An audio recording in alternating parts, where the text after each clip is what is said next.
یس آخر میں کھڑے ہو جاؤ، کوئی آخر، یو آر ناٹ آخر، بیٹھ جاؤ لاسٹ. ہاں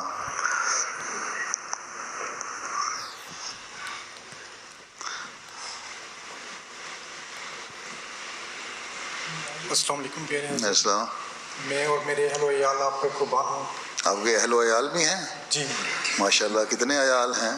میرے 2 بیٹیاں ہیں اور بیگم. اچھا ماشاء اللہ. ایک بیگم ہے؟ اگر حضور آپ دوسرے کی اجازت دے دیں تو.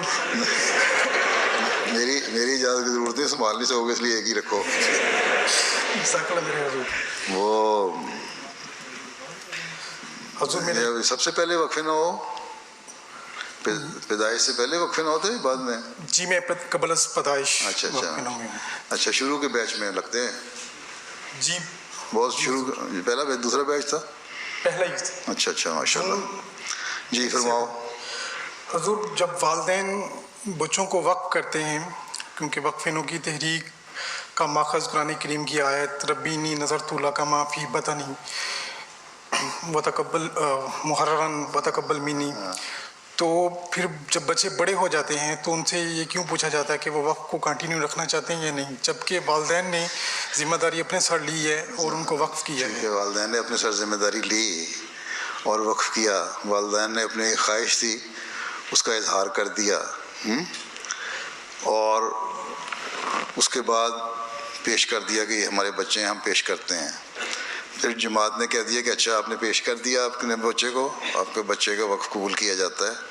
اب آپ اس کی تربیت اس طرح کریں کہ اس کے ذہن میں یہ پکی طرح بٹھا دیں کہ میں نے وقفے نو ہوں اور میں نے دین کی خاطر اپنی زندگی قربان کرنی ہے. ٹھیک ہے، یہی مطلب ہے نا اس کی. محررن اور تقبل میں نہیں، یہ ساری تشریح جو ہے نا اس کو غور سے پڑھو ہر ایک لفظ کی. جب شروع کی تھی تاریخ خلیفہ مسیح رابع نے، اس ہر ایک لفظ کو ایک ایک کر کے ایکسپلین بھی کیا تھا. بہرحال تو وہ آپ کو سمجھ آنی چاہیے. جب والدین اس طرح تربیت کریں گے تو بچے ہوں اس قابل ہوں گے کہ وہ اپنے آپ کو وقف کریں. اور پھر بچوں سے اس لیے پوچھا جاتا ہے کہ یہ بھی پتہ لگ جائے کہ وایا والدین نے اس طرح تربیت کی بھی ہے، ان کے ذہنوں میں ڈالا بھی ہے کہ تم وقف نہ ہو اور تم نے وقف کرنا ہے، جماعت کی خدمت کرنی ہے. پھر بہت دفعہ اس طرح ہوتا ہے کہ بہت سارے بچے ایسے ہیں اب لکھنے لگ کچھ چھپا دیتے ہیں، کچھ بات ہی نہیں کرتے، کانٹیکٹ ہی نہیں کرتے. کچھ ایماندار ہیں وہ لکھ دے دیتے ہیں کہ ہم وقف نہیں کرنا چاہتے. جب ان سے پوچھا جائے گا تبھی وہ بتائیں گے نا کہ وہ بری رکھنا چاہتے ہیں، وقف نہیں رکھنا چاہتے ہیں. تو اس لیے پوچھا جاتا ہے تاکہ جن کے ذہنوں میں دنیا آ گئی ہے، دنیا میں رہتے ہوئے انسان کی سوچ جو ہے وہ تو بدلتی رہتی ہے نا. والدین نے اپنا حق ادا کر دیا، اب بچہ آزاد ہے، بالغ ہو گیا، 15 سال کی عمر میں عقل مند ہو جاتا ہے نا، شعور آ جاتا ہے. تو اس لیے اس سے پوچھنا ضروری ہے کہ بتاؤ بھائی تمہارے والدین نے تو ایک قربانی کی تھی، آیا تم اس قربانی کو جاری رکھنا چاہتے ہو کہ نہیں؟ ٹھیک ہے. اللہ تعالیٰ نے حضرت ابراہیم علیہ السلام کو کہا تھا نا حضرت اسماعیل کو گلے پہ چھری پھیر دو، تو کیا انہوں نے فوراً چھری پھیر دی؟ انہوں نے اس سے پوچھا حضرت اسماعیل سے کہ مجھے یہ خواب آئی ہے تو میں پوری کروں؟ تو حضرت اسماعیل نے آگے جواب دیا تھا ہاں جو آپ کو خواب آئی آپ اس کو پوری کریں. ان سے پوچھا، یہ نہیں کہا کہ اللہ نے مجھے حکم دیا کر دوں. ان سے پوچھا، نے کہا اللہ نے آپ کو حکم دیا تو کرو. تب دونوں باپ بیٹے کی رضامندی تھی، تب دونوں باپ بیٹے کی قربانی تھی. وہ قربانی قبول ہوئی حضرت اسماعیل کی بھی اور حضرت ابراہیم کی بھی. ٹھیک. تب اللہ تعالیٰ نے کہا نہیں، میں جو تم نے قربانی کا جذبہ تھا میں نے دیکھ لیا، تمہیں چھری پھیرنے کی ضرورت نہیں. اب اسماعیل علیہ السلام سے جو میں نے قربانیاں لینی ہیں وہ آگے جا کے لی جائیں گی. اور وہ پھر آگے ایک تاریخ، لمبی تاریخ ہے. شاہد ہے کس طرح حضرت اسماعیل علیہ السلام نے، حضرت ہاجرہ نے، آگے ان کے خاندان نے قربانیاں دیں، پھر ان کی نسل میں سے حضرت صلی اللہ علیہ وسلم پیدا ہوئے.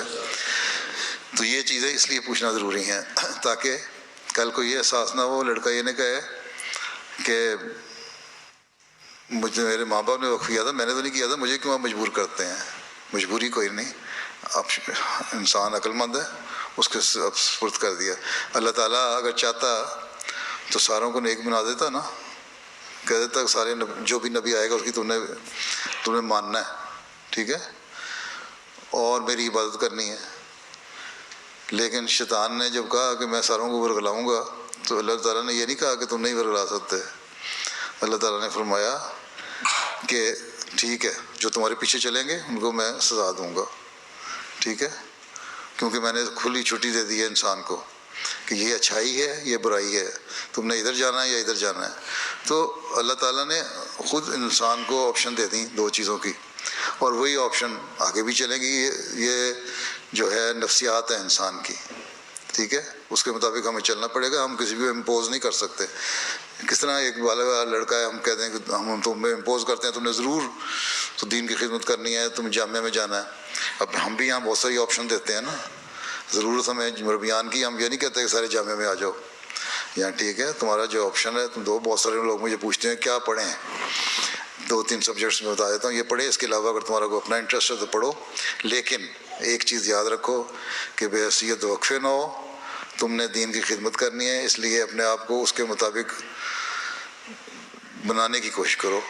تمہیں 5 وقت کا نمازی ہونا چاہیے, تمہیں قرآن کریم کی تلاوت کرنے والا ہونا چاہیے, تمہیں قرآن کریم کا ترجمہ آنا چاہیے, تمہیں حضرت مسیح علیہ الصلوۃ والسلام کی کتابیں جو پڑھ سکتے ہو پڑھنی چاہیے. حدیث جو حضرت صلی اللہ علیہ وسلم کی حدیث ہیں تمہیں پڑھنی چاہیے. ان حدیث کی تشریح حضرت مسیح علیہ السلام نے فرمائی, قرآن کریم کی تشریح فرمائی, تفسیر فرمائی, وہ کرنی چاہیے. خلفاء کی باتیں سننی چاہیے تاکہ تمہارے دینی علم میں اضافہ ہو. اور جہاں بھی تم دنیا میں کام کر رہے ہو, کوئی بھی کام کر رہے ہو, تمہاری پہلی پرائیورٹی دین ہو, اور دین کی خاطر تم اپنا وقت گزارنے والے ہو. دنیا بھی کماؤ, صحابہ تھے دنیا کماتے تھے, بزنس کرتے تھے, بلینز کے بزنس تھے بعضوں کے, لیکن ہر وقت جہاد کے لیے تیار ہوتے تھے. تو یہ مقصد ہے کہ ان کو ایک آپشن دی جاتی ہے تاکہ تم بتاؤ, اپنی خوشی سے وقف کرو. یہ نہ کہو کہ ہمارے ماں باپ نے کر دیا, ہمیں کیا مجبوری ہے. لوگ تو یہ سوال بھی کر دیتے ہیں کہ ہم جب اپنی مرضی سے دنیا میں نہیں آئے, اللہ تعالیٰ نے ہمیں پیدا کیا, دنیا میں آ گئے, تو پھر یہ کیوں اللہ نے کہتا ہے کہ یہ کام کرو. ہم نے تو نہیں کہا تھا اللہ میاں کو دنیا میں بھیج ہمیں. ایسے لوگ بھی ہیں سوال کرنے والے. تو وقفے میں نہیں ایسے سوال کر سکتے کہ ماں باپ نے کیا تھا, ہم نے کیا قصور ہے ہمارا. ٹھیک, جی سمجھ آ گئی؟ جی چلو پھر شکر ہے آ گئی. السلام علیکم. بسم اللہ